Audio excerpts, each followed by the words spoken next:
Welcome to the ID10T podcast number 1096. Just a little shameless self-promotion. The Talking Dead is on this Sunday. That would be October 4th. It's what was going to be the season 10 finale of Walking Dead is finally going to air, followed by the series premiere of Walking Dead World Beyond, and then a Talking Dead. If you're following the Walking Dead news, you probably heard that the season 10 episode that was going to be the finale is not the season finale anymore. They're going to be bonus episodes of season 10, followed by the season 11 of Walking Dead, which will be an extended season. So we talk about it all on Talking Dead. If you don't watch Walking Dead, then your brain shut off while listening to this anyway, so it doesn't matter to you. But if you are a Walking Dead fan, Sunday we'll cover all of it. We'll talk about Walking Dead, we'll talk about World Beyond, we'll talk about plans for the spin-offs, all the news that's been in the news about The Walking Dead. So that will be Sunday starting at 9 p.m. 8 Central on AMC. All right, this is from Andrew, who writes to the Corkboard, events at ID10T.com, the ID10T Community Corkboard.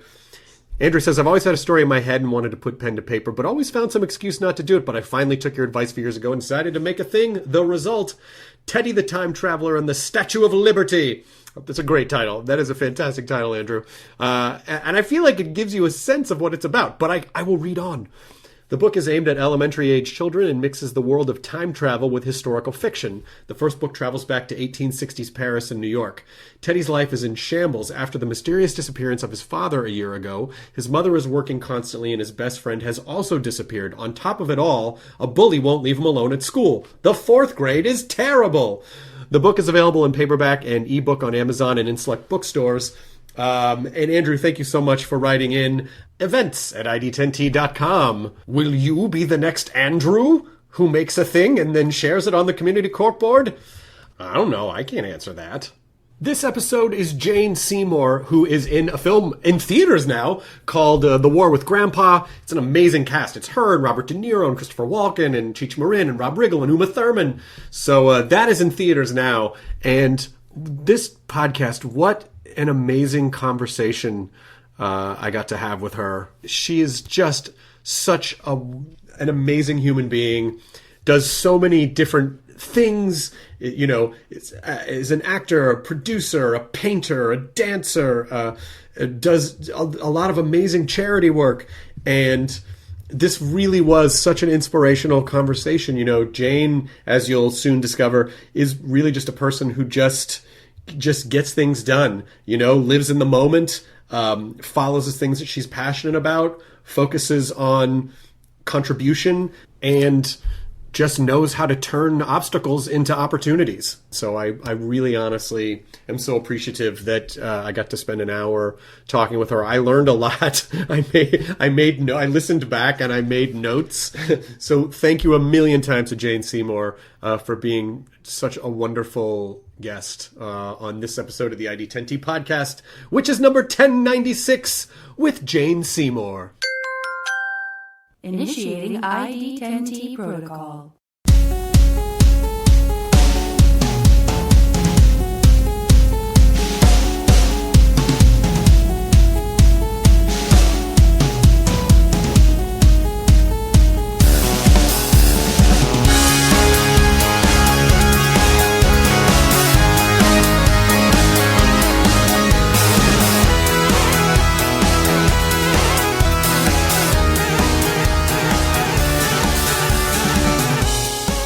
Have you done podcasts before?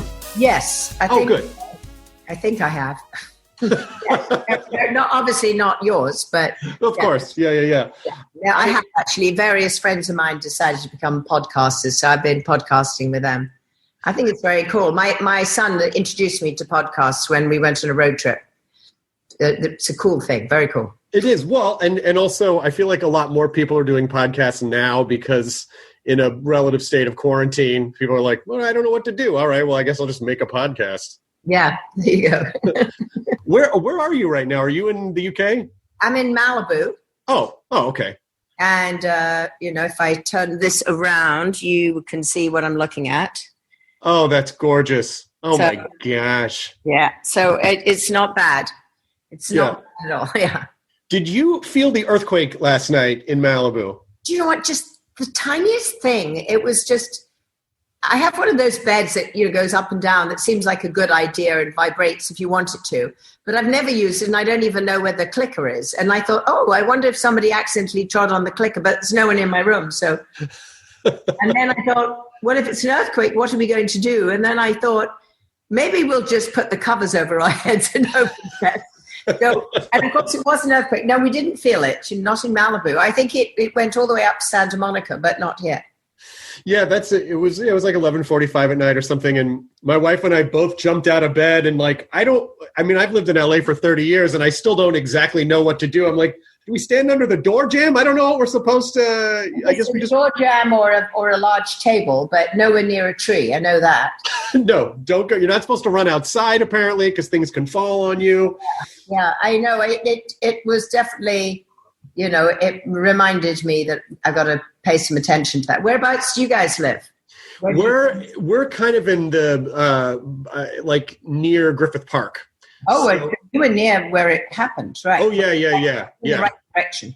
Yeah. My mom lives in Pasadena, and she said she's normally not scared of earthquakes, and she said it just like almost knocked her out of bed. So it was pretty intense there. Okay. In general, how are you doing? Are you okay? Are you good? Have you been traveling? Have you stayed put? How are you? Well, I think I can admit to it now, but I didn't dare at the time. But at first, I just, I'm fairly social. I love to see my grandkids. I love to see my kids. My partner got incredibly nervous about everything, and the masks. And I'd just come back from Spain where COVID was really bad, and I got out of there one day before it got really, really bad. I think I'd had a bit of a flu while I was there, and it turns out that I probably have the antibodies. So I must have had some version of COVID when I was there without really realizing it. But sometimes I get a flu, and the first thing I do is I get steroids and antibiotics because I know that I can't afford to go to bronchitis. So that usually stops it. So, but I was fine. I didn't miss a moment. I was playing Eleanor of Aquitaine. It was freezing cold. I remember that. And I was in a castle, a medieval castle. So anyway, I got back. He locked himself off. And my house is 2 stories. He locked himself off, locked doors, wouldn't even go in the garden. He just thought if you went in the garden, the virus could find you. And I'm just like, so, and one of my sons, a 24-year-old son who's a rock musician, had just moved back from Nashville after being gone 4 years.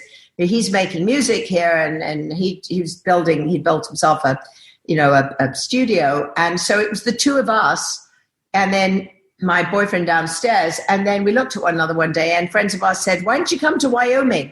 And this friend of ours has very compromised health. He survived, 4 bouts of cancer. And he said, come. And I said, really? He said, yes. So I got into the car I never drive, the Suburban. I did what I've never done, which was a road trip. I got my daughter and and the children. They came separately in their own car. We all met up there. We had a road trip going there. We then went off on our other road trips. I went to national parks, joined the national parks, never been to Yellowstone, never been to any of these things, never been to the Grand Canyon, did all of it, saw a fire starting at the Grand Canyon, talked to the fire brigade and escaped that. I mean, that's just for starters. Then I went to Australia and starred in a movie. Everyone said, are you crazy? You're going on an airplane? I went, yes. And they only allowed 50 people on the airplane, not 300 plus airplane. I never saw anyone. They kind of locked me in there. I arrived, masked. The military, the police with machine guns took us one at a time, processed us, put us into this room, kind of locked you up there for 2 weeks. That was kind of weird, very weird. Discovered Uber Eats while I was there. Discovered, talking to people when you're in Australia. It's good. The good news is your time zone is such that you can talk to your family in England and your family in America because someone's always awake when you're still. Right. So I did that great movie about Alzheimer's, and it was great. Never got sick. No one got sick. It was perfect. Came back here. As I said, we meet people outdoors. We grow all our own fruit and vegetables. We have chickens. It's just been amazing. I'm doing a lot of nonprofit work. for my charity, for Open Hearts Foundation. I have been painting on Zoom with old people in old people's homes in Dallas. Oh, wow. I painted with a lady who had ALS, was on hospice, died 3 weeks later, and lasted much longer than they'd expected. And she painted 20 paintings before she'd passed. Oh, my gosh. So I then did an online art auction, and all the money raised, $75,000, went to COVID charities for women and children. I have not stopped, to be honest, and I'm going back to Spain in 2 weeks. I'm booking my ticket as we speak. I leave, I think, on the 3rd or 4th of October. I'll be gone for 3 weeks playing Eleanor again in Spain in medieval castles. Then I come back and do Kominsky Method. I'm doing the press right now for War with Grandpa. I have another movie coming out in October and November called Friendsgiving with Malin Ackerman and Kat Dennings, which I'm starring in, which is going to come out. And then go back to Kominsky, and then next year I'm due to go to Ireland and England to do a wonderful series that's been written for me. It's an 8 one-hour piece for streaming, and very exciting. So yes, I'm crazy busy. You're the busiest person I've talked to during this quarantine. You got busy. Somehow it sounds like busier. I don't know why. And I'm a designer and I paint. So I've been painting, very prolific painter. When they quarantined me, I had my paints with me in Australia. So I just kept decorating the walls behind me with paintings. And yes, I am. My agent told me at one point I was literally the only person in the entire agency that was working. And I said, that's really funny, isn't it? Because most actresses at 40, their careers are over. I'm about to be 70 and I've never been busier. Well, so everything that you just described, there's so many things that I want to ask you about. I got to remember that. I got to remember that. But it sounds like, and at least in the way that you describe it, that you just kind of roll with whatever happens. Whatever's going on, it doesn't seem to bother you. I mean, maybe it bothers you, but you don't let it stop you, which I think is the important thing. Being bothered is one thing, but letting it stop you is another. So is this a skill set that you cultivated over time, or have you always are you just innately that way? Well, first of all, my mother survived 3.5 years in the camps in Indonesia. Right. And so I grew up with a mother for whom, if someone says, no, you can't, she did it. So, and my mother lived her life to the fullest, whether she, lost her eyesight or her hearing or had arthritis, nothing stopped her ever. And so I'm a bit like that. Plus, a number of years ago, I had a near-death experience in Spain, actually, in Madrid, where I had an injection of cephalosporin antibiotic, and it missed a muscle and went into a vein. I had anaphylactic shock, and I died, and I was resuscitated. So after that happened, my whole life changed, because I realized that dying didn't hurt, that when you died, you left your body and you could actually see and hear everything that was happening. And of course, if you're resuscitated like I was, you now can tell people what happened because you were there. Right. And you could see and hear what they were doing, even once you're pronounced not being there anymore. And I think I just love life so much that I don't live in the past. I live in the present. And I live in the what can I do rather than what can't I do. So I know I can protect myself by being healthy. I know I can protect myself and others by wearing a mask. I know I can make a difference if I vote. I know I can't win. Nobody's going back to anything. There is no back to. It is a reset in life. And I think life is a reset every day of our lives anyway. Some of us more privately than others. And sometimes, it's a global reset. And you have to hope that, that people are being as responsible as they can be and do what they can do to help others. And I have noticed that there are an enormous number of people, especially younger people, that really want to volunteer their skill set. They want it's a what can I do world. My daughter Katie, who's 38, started a nonprofit under our nonprofit. It's going to be it's a like a swiping, like a dating site, but it's for volunteering. So It's called Young Hearts, and it's brilliant. You swipe this way, that way, but basically it's very exciting. We're about to put it out very soon. We've been working it for a while, but because of COVID and everything, but it is going to happen.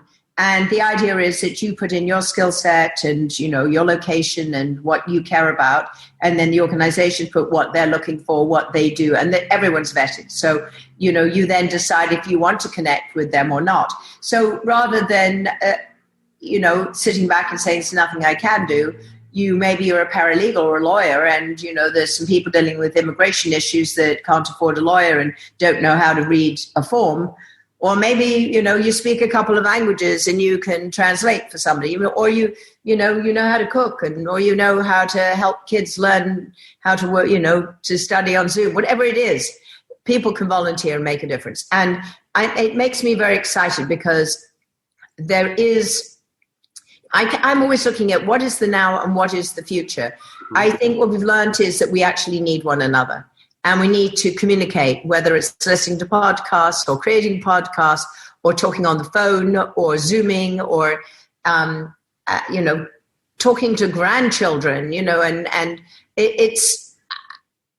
I think this has sort of closed up the generation gap a bit. The older folks like myself are learning how to use these funny things called computers. And the younger ones are now finally allowed to because their parents are going, oh, my God, well, they're doing it for school anyway. Let them talk to the grandparents. And so it's a different world. It's a very scary world. But then, it's always been a scary world. And there I'm going off to play Eleanor of Aquitaine, where you read the history of what was going on there, where the Christians are murdering the Muslims are the Jews, and the Jews, everybody's fighting over one piece of land. Guess what? They still are, right? And sort of lots of issues of women's rights and dictators and family squabbles and, someone like St. Francis of Assisi. And every time I do a movie, I go, wow, we never learned, did we? Well, and we think, we study history so that we don't repeat the mistakes of the past. And then it's like, well, okay, well then we'll make new mistakes, but then also repeat a bunch. I mean, it does seem very cyclical. I mean, when I did Dr. Quinn, for example, I would learn my lines. I'd go to work. I'd be in makeup. I'd look at the cover of whatever newspaper was out there, and it would say mercury poisoning, in Colorado from the gold mines from the 1800s. And I go, that's our episode. That's oh my gosh. Right, and that's the cover story of the LA Times, and that would have been 26 years ago. So yeah, it is pretty wild. I think, communication, people learning, I think one of the upsides of the downsides of what's happening right now is people are actually taking time out to study, to learn, to listen. I'm not sure what their sources are sometimes, but, the internet is a fairly fascinating place. And I think, as with everything in life, you've got to be a discerning user.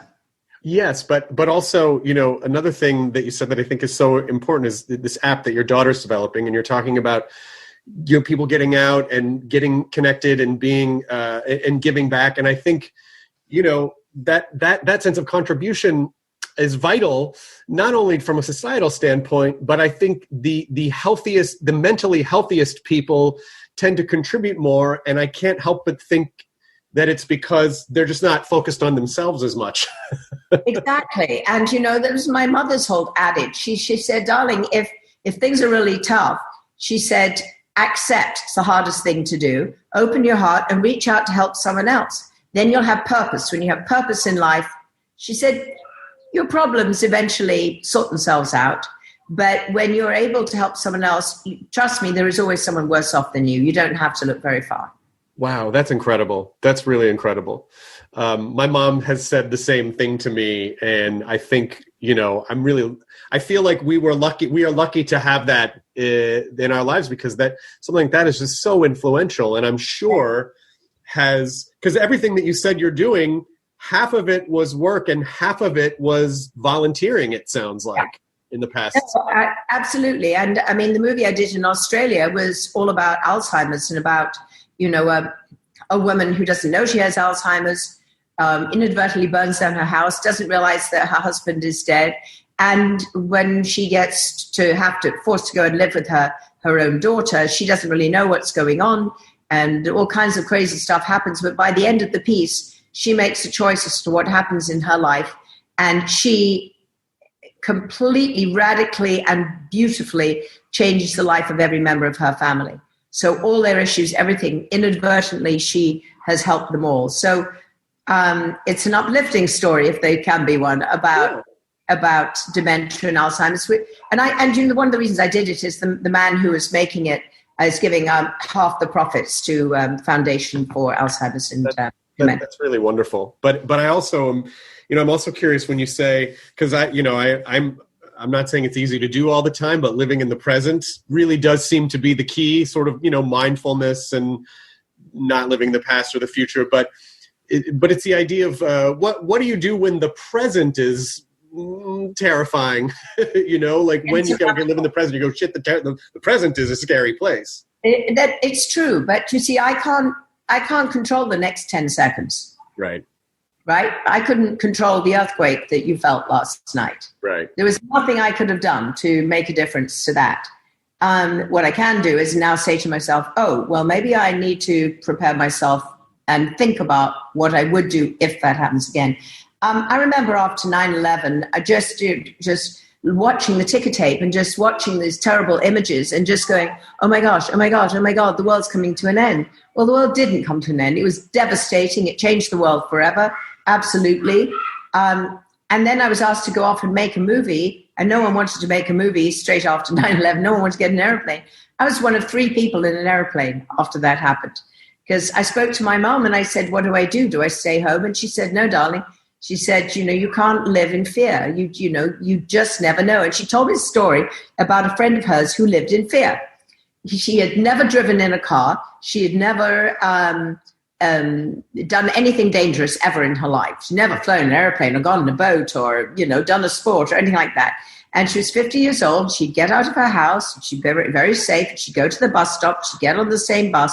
She'd go 3 stops, get off. She did that every day of her life. One day the bus came, it jumped the curb and killed her. Oh at my the bus stop. God. So my mother said, really? Like, really? She never lived a life. Never. So never had a life. Yeah. Only thing that could get her was, You can't control if a bus is going to jump a curb and hit you. It's interesting. There's this. There's a cartoon I saw the other day, and there's 2 people kind of looking at a sunset, and one says, "Well, you only live once," and the other person said, "No, you only die once. You live every day." And that's very true. That was very impactful, because I go, "Oh yeah, of course. Like if you live in fear all the time, you're really kind of suffering multiple times, And you know something? I think most people do live in fear because people fear change. And I have a whole philosophy about this if you want to hear it. I do. So none of us choose who we're going to be born to or when or where or how or what our circumstances are. It's a given. It's what you're an egg and then you're a child.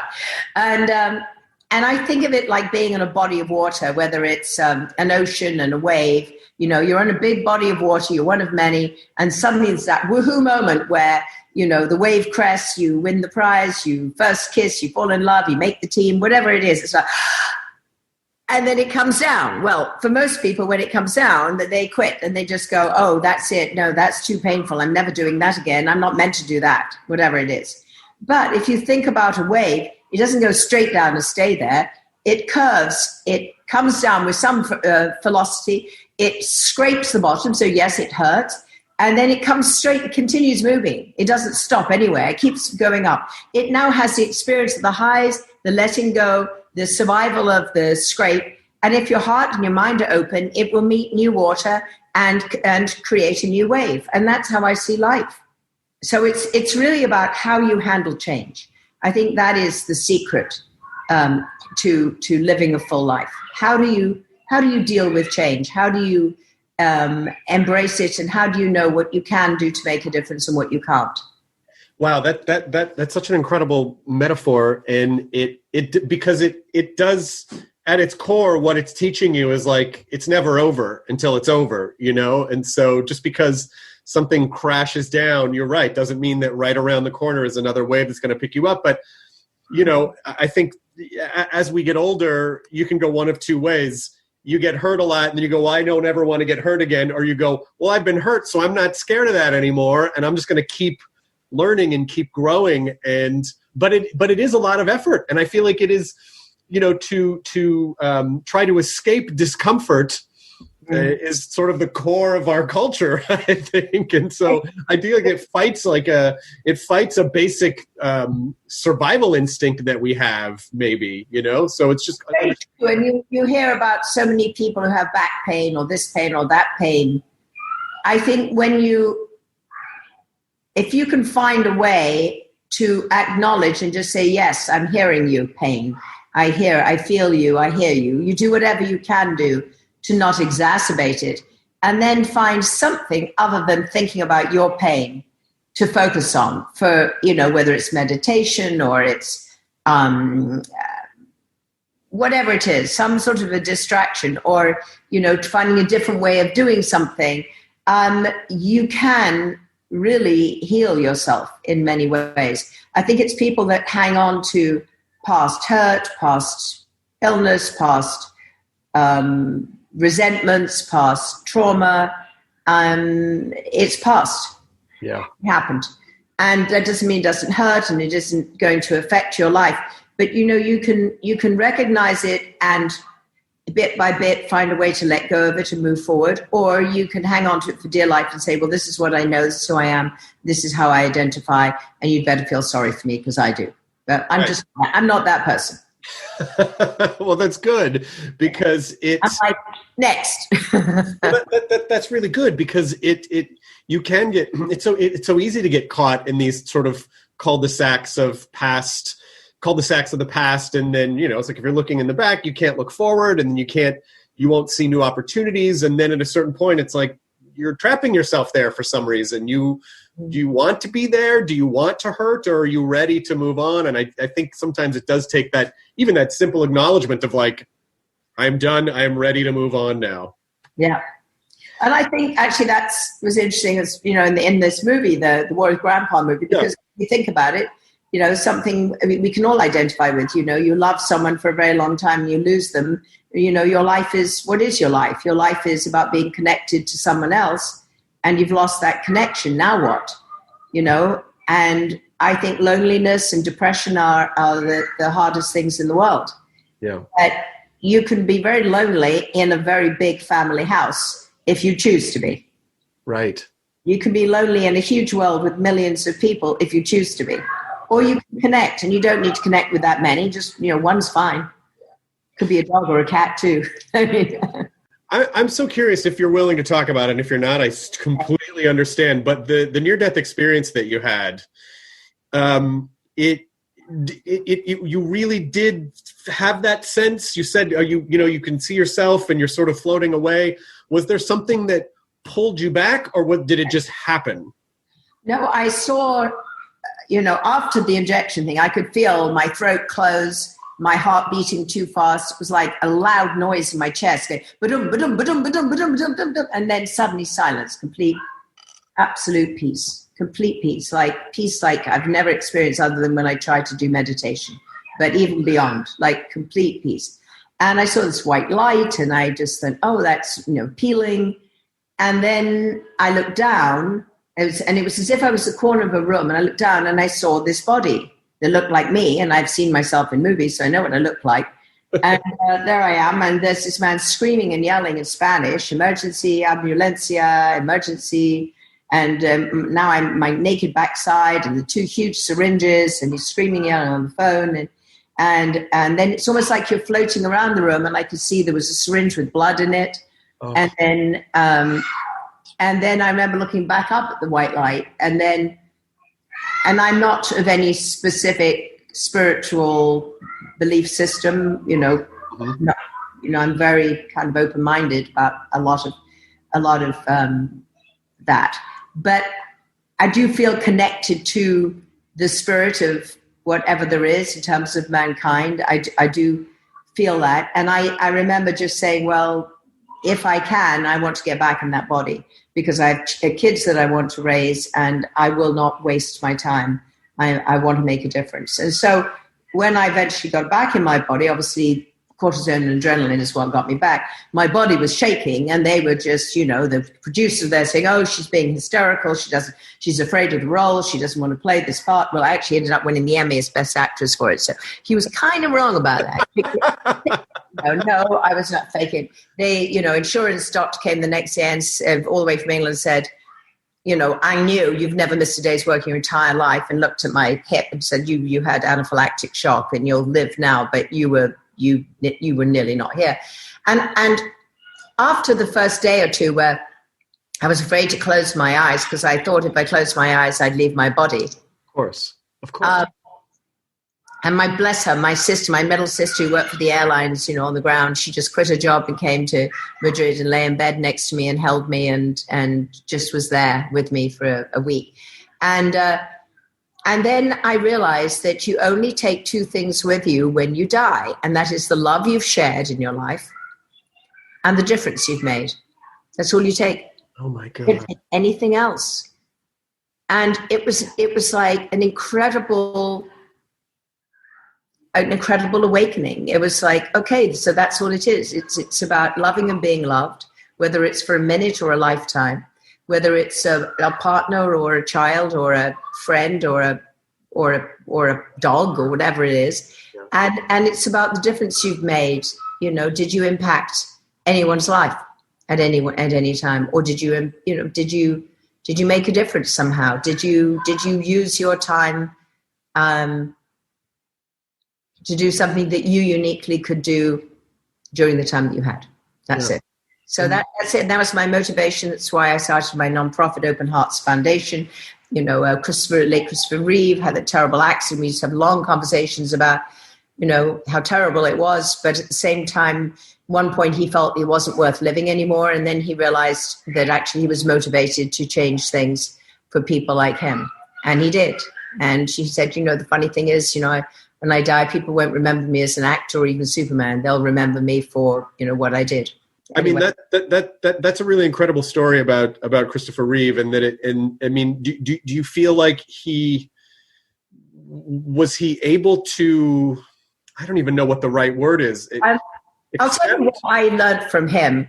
I learned that you go through stages of, why me?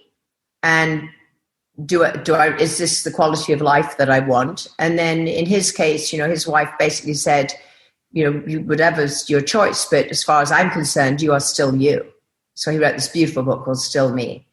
And I think he tried, some sort of religion or something, and then got out of that and realized that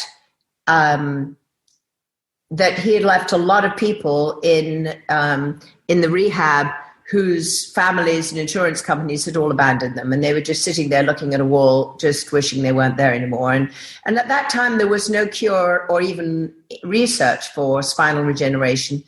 And he got involved with stem cells, and he, spoke in Congress, and the guy couldn't breathe, move, or anything, or do anything by himself, and he just moved mountains. And I remember, talking to him, and he said the hardest thing for him was that when he was asleep at night and when he was in his dreams, especially just before he would wake up, he would be flying an airplane, jumping a horse, sailing in the middle of the ocean all by himself. And then he'd wake up to this noise of machines that were running his body and people who were, dealing with the machines and all that kind of stuff. And the hardest part was that he could never really be on his own, because these people would come to work and they were fantastic and they were wonderful people, but they'd bring their outside problems with them. And he ended up really realizing that they needed him because they needed to be heard. And he was a sitting duck. He couldn't go anywhere. Oh my God. And he couldn't very well say, shut up, leave me alone. I don't want you to talk to me about your problems you're having with your husband or whatever. But, and then I remember him telling me that the hardest thing in the world was not the paralysis, it is depression. And he said, that is the worst thing in the world. So he said, mental depression. He said that is the toughest one of all. I said, when you go down that dark tunnel and you just can't climb out. And, I think it's very interesting because I think people are finally really talking more openly about that kind of disease. And I think with what's going on in the world right now, it's become more, it's exacerbated it, and it's become more apparent. And, people, I've heard from many people who've been through terrible things and paralysis and this, that, and the other, and blindness. And every one of them said to me, the worst thing is depression, especially chemical depression. Well, and I know, like my dad's generation just didn't really talk about those things. It was sort of the walk it off generation. Like, oh, what do you need to see a therapist for? What are you, crazy? And it's like, I'm glad that stigma I feel like that stigma has largely dissipated, because I see a lot of conversations around mental health, and I think they're especially so important after, in the midst of, and then even after the pandemic. I feel like we'll be dealing with the fallout of the mental fallout. And so I really hope that people do continue to talk, and they aren't afraid to ask for help if they need it, and connect with other people, because it's so vitally important. And that connecting is everything. And, that's what I learned from the near death. That's what I've learned from doing this, It's all about connection. And, if once a day I would just pick up the phone, especially when I was in Australia and I was in quarantine, I thought, well, if I can't see anyone, I can, now at last I have time to talk to my girlfriend that I haven't spoken to in years, who we went to school together, and see how she's doing. And, and another friend who's had a stroke, I've got time to talk to him. And, another friend of mine who's been going through cancer, to see how she's doing. And, and another friend who's on their own because they're terrified and their kids are terrified and no one can visit them. And it's just amazing. And that's part of this volunteer app idea is you can be, you can do enormous great things for people just by picking up the phone and talking to them, and just say, hey, how are you doing? How's your day? Well, you also have so many outlets, so many things that you do. The painting alone, I would imagine, is an incredible outlet. Like if you just painted, you would have a wonderful outlet. Do you, what's some of your creative process when you're painting? Do you sort of approach it like, I sit down, there's a blank canvas, it's just stream of consciousness, whatever comes out, or do you sort of plan and get ideas about what you want to tackle? All of the above. All of the above. Depends on the day. I would imagine that, if I was a musician, I'd either decide I wanted to learn a Beatles song, or I'd come up with my own, Right.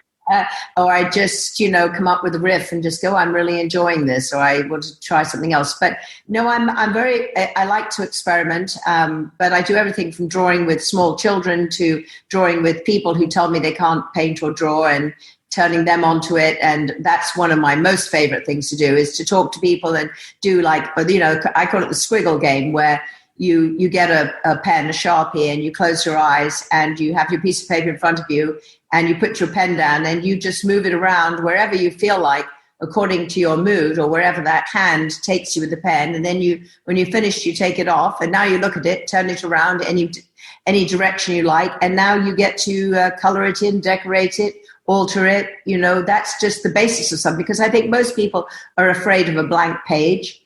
And if you're, dealing with, well, this is a random piece of movement that just came out, now they turn it into things. And I love doing that with people. I've had such amazing times. And then, when people start drawing or painting, or even when you show them how to do it properly, or watercolor, or oils, or palette knife, or pastels, whatever it is, people really kind of get into a Zen state, and then they start talking like we're having this conversation. One of the things I really want to do, and I'm hoping to do soon, is a show where I paint or draw with someone that doesn't necessarily normally do that. I was going to ask you if you thought about doing like a painting show, or a Bob Ross style show or something.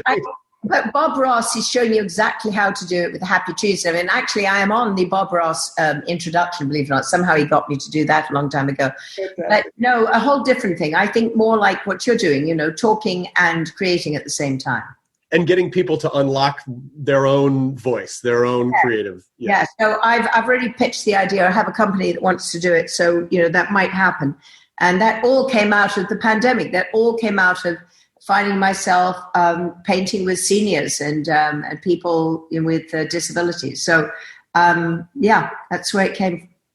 Do you, that, by the way, I would watch that show. I would legitimately watch that show because it's fun to watch. Not only is it fun to watch process, but it's also fun to watch people discover their own process. I mean, in a way, it's sort of like the artistic version of a home renovation show where someone is kind of shown their vision. It's like, oh, I do have a vision. I can express things. I really hope, even if they're like 15-minute episodes or hour-long episodes, whatever they are, I hope you're able to do that. Well, I'm intending to shoot the pilot as soon as I find a celebrity that is willing to do a pilot with me. So I hope to do it when I get back from Spain in November. But I've been, doing it with lots of people anyway. But yeah, I think it's going to be really, really fun to do it. And, and you could even do it over Zoom if you had to. You don't have to physically be together, but I think it would be cool to be in the same place. And I think by then, hopefully, we'll be more COVID careful and, be able to, do things, be close enough to one another, but also, have space. It's a really different time, I think one of the things I do like about what's happened is people aren't jumping on airplanes for no reason.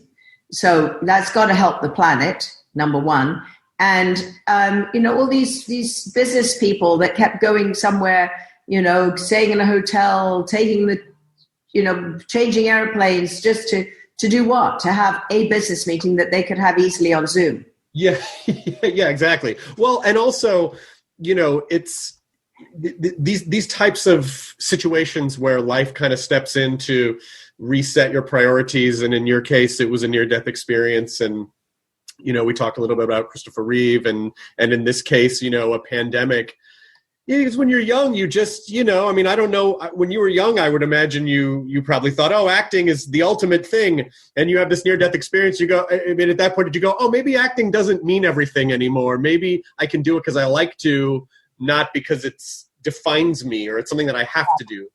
Well, actually, the interesting thing is I think a lot of people feel that what they do defines them. And I think where I've noticed I'm a little bit different is I've never defined myself by one thing that I do.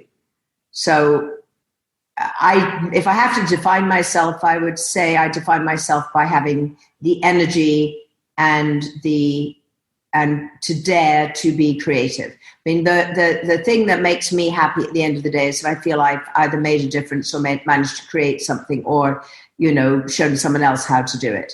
That makes me very happy. And it can be in any genre at all. It really doesn't matter. I don't understand boredom. It just doesn't exist in my, it does. I can't go there. And I don't have enough time left in my life to do all the things that I'm interested in. And I'm constantly growing and learning and, I love to hear other people's opinions about things. I really do. I'm not stuck in one opinion. Tell me, what do you think? Oh, really? I don't say you're wrong, you're right. I just, that's interesting. I'm interested, genuinely interested. And I don't think we are that way at the moment. I think that you have to sort of almost at birth take a stance as to who you are and what you stand for and stick by it no matter what, or no matter what goes on in the world. And I think, things change, circumstances change. We have to learn and grow with it and also learn that we can change our minds, Well, that constant curiosity, that flexibility, that openness to learn and to grow and to constantly be a student. I mean, I think those are the things that keep you from becoming rigid and keep you from, like slowly dying inside, over a period of time. Oh, I mean, absolutely. And you don't have to be an actress to do that. I mean, I was born with flat feet and a speech impediment. I couldn't pronounce my R's. I go, a wham, a wugged wox, the wugged waskels wham. My granddaughter, who's 4, she can't pronounce her R's either. So it's obviously genetic. It's hilarious, actually. It's cute when you're 4, but not so cute when you're older. So I had to learn to go round and roll my R's. I also was sent to ballet class because I had flat feet. Well, I ended up dancing at the Kirov Ballet, with the Kirov Ballet at Covent Garden when I was 17 years old. And I ended up becoming famous for playing every accent known to man, but especially any form of American accent, which, as we know, relies pretty much entirely on your ability to pronounce your R's. Absolutely. So I always tell people, if you have a disability or somebody says, this is what's wrong with you, that's invariably what's actually right with you. I mean, I have a press agent who is in his 80s now, and he's completely dyslexic. It takes him forever to read. What does he do? He's up all night writing scripts. He's one of the best speechwriters I've ever known. The guy that's what he does, and I danced and I did, what I did. I mean, it's interesting. What hurts you or what's hard for you often becomes the thing you become best at. Well, I mean, that's to be able to take those moments, to take those things and make them your strengths. I mean, that kind of a choice is incredibly empowering. And I mean, that to dance at 17 when you had probably been told like this is not something that would ever happen. I mean, I can't even imagine the satisfaction that must have created, and also the pattern of, I don't have to believe what people tell me about me. Yeah, I can decide. Exactly. But this is the other part of it. They were actually right. I was not built. My body was not built for ballet. There was a reason I was always being told no, no, no, no, no. The good news is that because I studied ballet, I'm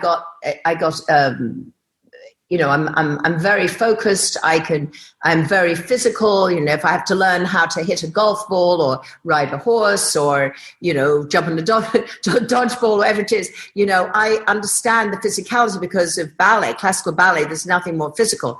The downside was that I injured my knee when I was 17. I couldn't dance anymore. The good news was that the school I was at forced you to do drama, and I was better at acting than I was ballet anyway. And then the other good news was they made a lot of movies in those days in period costume. And because I had a very long back, I looked really good in Victorian clothes because gave you a very small waist. And no one saw your legs, so they couldn't see whether I had a turnout or not, or flat feet.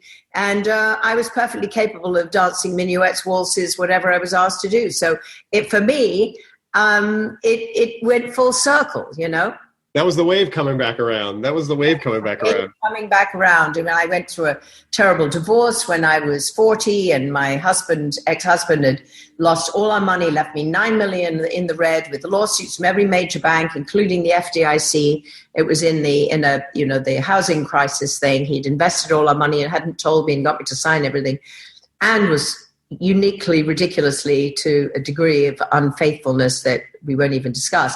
I had lost everything, homeless, everything. I called my agent and said, I need to work yesterday, and called all the channels. And that time I was at the height of my career. They said, oh, well, if she'll do anything, there's this little movie of the week called Dr. Quinn, Medicine Woman, which will never make it as a series, but she has to start tomorrow in less than 24 hours. And then she has to sign for 5 years, even though it'll never be a series because it's a woman in the lead, medical show, family values, Western, tick all the boxes. So that was it. So, every time a challenge has happened, it's turned into an opportunity so many times that, I've even written and published books about it called Remarkable Changes, Turning Life's Challenges into Opportunities, and The Road Ahead and things like that. So, I keep passing on this little tiny piece of information, and I keep meeting people who agree with me or who have done it themselves, like a Christopher Reeve. And, I think that's my inspiration for the times we're in right now. I mean, that is, the fact that you made those choices when you were faced with these obstacles, you could have given up, and I don't think anyone would have blamed you. Of course, she went through this horrible thing. Did you hear what happened? Of course, and you didn't accept that. And so you made those choices. So you made that happen. And yeah, Dr. Quinn is just, it's one of those shows where when it's on, like if you're flipping channels and it's on, you watch it. You know what I mean? Like it's a great show. And it's still, I imagine it's still, like it's, people still watch it today, and that show was on 25 years ago, I think, wasn't it? More. I mean, yes, no more than that, because I was 40 when I started it, and I'm almost 70 now, so almost 30 years. And the amazing thing about it is that it's very pertinent to what's going on today, as we discussed. But it also really holds up. It's beautifully shot. And because it's in period costume anyway, in period time, it doesn't age. It's, you can be making that period piece right now and it would still be period, right? So it does not age at all. And the thing that fascinated me is it's still being shown in 98 countries. Yeah. So think about that. That means 98 countries in this world connect to that material, which is made in America. About what? It's made about a new country where they came, they took over the indigenous people, did not serve them very well, brought in people from many other countries, and made this a new world. And where did they come from? They were all immigrants, every single one of them, except for the Native Americans. And, that's America. And in the rest of the world, they look at this and go, we can relate to this. We can relate to this migration of people because people are migrating everywhere now. Do you, just because I'm looking at the time and I think I have just a few minutes left with you, so there's a couple more things that I want to ask you about, if that's okay. Sure. Do you still have St. Catherine's Court? No, I don't. I sold it just before the crash a number of years ago, whenever that crash was. I don't remember when it was, but it was a big crash. And I realized I couldn't go there often enough and it cost a fortune to maintain. And my then husband, James Keach, said, we've put a fortune into this. We've got huge loans here. I promised you that you'd never be, get in trouble like you did with your previous husband. And, we'd bought his brother's house to try and help him out. So we had loans on that. So we were in a bad place. There was no reason to know there was going to be a crash. But we put them both on the market. We somehow, by some miracle, sold both of them in the same week. Wow.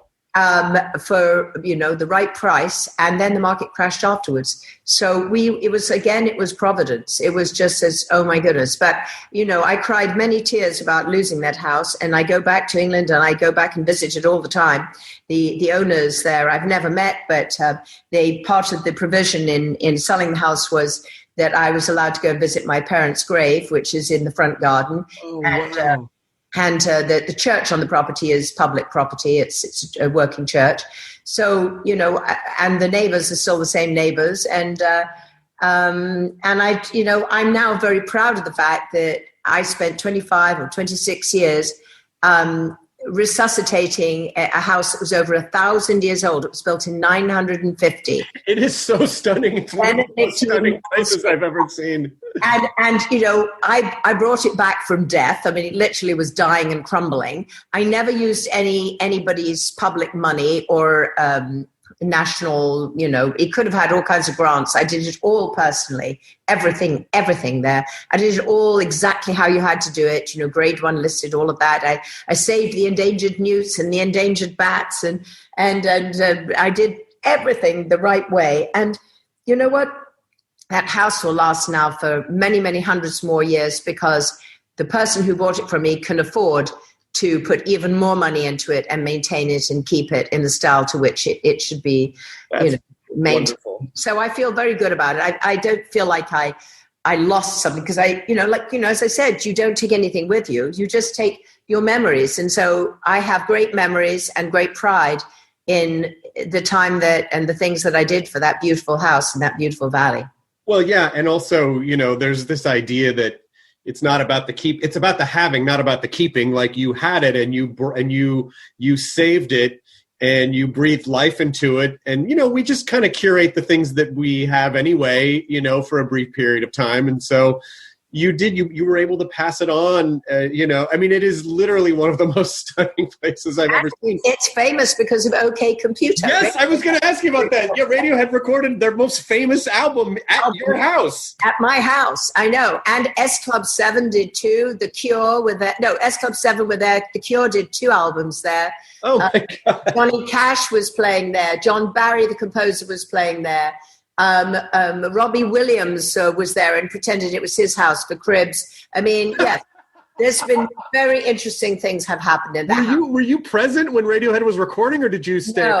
No, I wasn't. I rented it out as a place for them to stay. And I knew that from Peter Gabriel, who had his own recording place not far away, that the sound in this one room, this one empty ballroom, was better than any sound anywhere in England. It had 4-second reverberation. So any musician or any sound recordist would come in that room and go, oh my gosh, never, never, never touch this. Don't put a carpet in here. Don't put any furniture in. Don't, you have no idea. This is like some sort of magic thing. And it had a huge high ceiling, but beneath that ceiling, or above it rather, was this huge domed ceiling from hundreds of years earlier. So it had this sort of extraordinary sound. And so, I felt that it was right to share it with musicians. And I also felt for me that it was a place where, I felt, my best art came out of being there, so my best acting. I mean, everything that was creative happened when I was there. And any creative person that came and stayed with us, they just said, oh my goodness, this place has something. John Barry used to sit at the end of the garden and he said, Jane, I sit here and I just, all this music's coming in my head. I just, composition after composition. He said, you cannot pass with this place. This place is extraordinary. So it was a very special place. And I'm very glad to have had the experience I had. That makes me so happy. I've looked at pictures of it online. There's an article in Architectural Digest about it, and I was showing my wife because it is so smack dab in the bullseye of our aesthetic. And and I looked it up, and I guess you can. I mean, you can't rent it. No, it's owned by a Russian gentleman now. Oh, gotcha. But it was only rentable when I owned it. Got it. And that was a long time ago. Well, you did an amazing job. I just have to bow in awe at what you did with that place, because it is just storybook. But as we're kind of wrapping this out, I definitely the reason that you came on was to talk about at least that we mentioned War with Grandpa, which is the movie.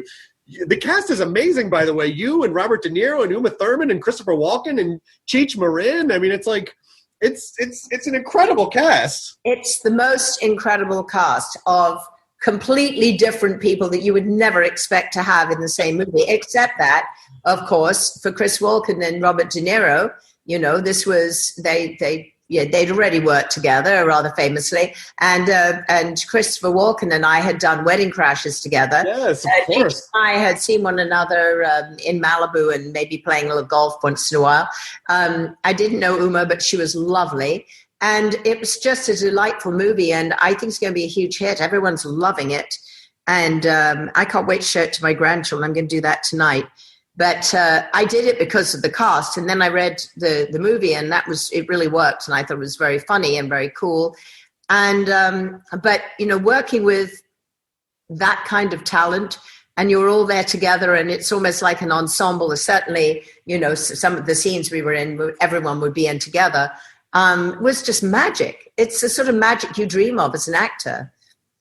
Well, I just can't tell you how much I have enjoyed this conversation. I mean, so inspirational in so many ways. And, just hearing that you just don't take shit from life is such a great, just sort of hearing your journey and hearing, even briefly some of the things that you've done, and not settling and turning obstacles into opportunities. I mean, these are all the things that I and people I think want and need to hear right now. And also contribution and, connecting and mental health. And there's just so many wonderful things that we talked about.